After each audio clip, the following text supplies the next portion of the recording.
मार्केटला जायचं आहे खरेदी करायला, कारण उद्या शेवटचा गुरुवार आहे तर थोडीफार मला खरेदी करायची आहे. पण सकाळी उठल्या-उठल्या मी क्लिनिंगला लागली.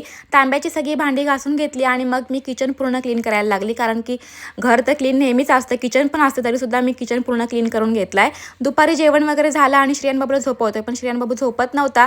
तो 2-2 चेअर घेऊन खेळायला लागलेला. म्हटलं चला मग मार्केटला जाऊयात आपण. मग रेडी होऊन आम्ही बाहेर निघालोत आणि पहिलं जाताना उसाचा रस प्यायलो, कारण की ऊन खूपच होतं.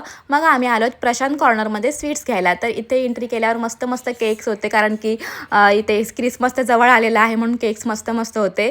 आणि मला पाहिजे त्या वस्तू इथे मी घेत होती. तर श्रियान बाबूला पेढा पाहिजे, तर त्या आजीने त्याला उचललं आणि त्याला काजू कतली दिली. आणि मग इथे मी पेढे घ्यायला गेले. इथून पेढे घेतले, बिलिंग वगैरे सगळं झालं आणि मग आम्ही चाललोय मार्केटमध्ये, कारण की वेणी घ्यायची होती मला आणि भाज्या पण घ्यायच्या होत्या. तर मार्केटमध्ये गेल्यावर इतकी गर्दी होती आज, कारण की उद्या शेवटचा गुरुवार होता.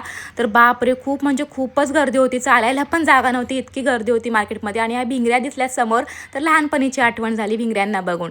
मग इथे भाज्या बघायला गेले. पाहिजे होते मेथीची भाजी मला, पण ती मेथीची भाजी काही मिळालीच नाही. मग बाकीच्या भाज्या घेतल्या मी आणि नंतर गेले कांदे बटाटे घ्यायला.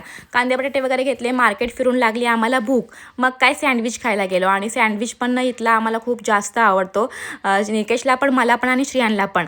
आणि इथे मस्त सँडविच खाल्ला आणि घरी आलो. घरी येऊन पुन्हा सगळे कामांचा पसारा होता. श्रियांची नाचणी इथे भाजत होती मी आणि कंटाळा तर मला खूप जास्त आलेला आणि घरामध्ये इतका पसारा काढलेला ना, बापरे. सगळी कामं रात्री आटपली आणि शेवट रात्री देव सगळे काढले, देव वगैरे सगळे धुवून घेतले आजच, म्हणजे उद्या माझी घाई नको. परत पानं वगैरे काय काय आणले ते सगळं इथे मी धुवून घेतलं. तर असा माझा आजचा दिवस गेलेला आहे. चलो तर बाय एव्हरीवन.